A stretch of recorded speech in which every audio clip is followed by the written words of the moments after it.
दुईजना दाइ सरर हिँडिराख्नु भएको छ।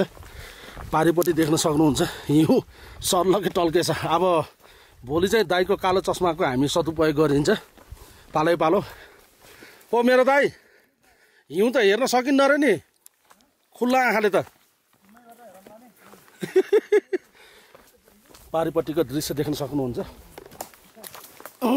अपी हिमाल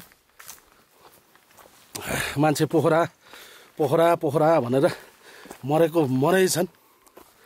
आउनुपर्ने ठाउँ चाहिँ सुदूरपश्चिम अपी हिमालको लागि द भर्जिन प्लेस नै भन्नु पर्यो अहिलेसम्म।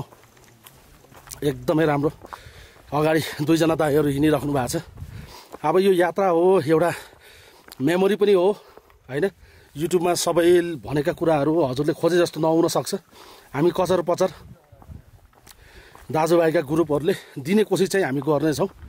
हामी जे देख्छौँ त्यही देखाउँछौँ अनि जस्तो छ त्यस्तै देखाउँछौँ। अघिको सिँढीवाला 8,000 सिँढी हामी 2.5 घन्टा पार गरियो। अनि हाम्रो थ्योरी भनेको चाहिँ 10 कदम उकालोमा 10 कदम अगाडि अनि 10 कदम रेस्ट, यसरी दाइहरू जानु भएको छ।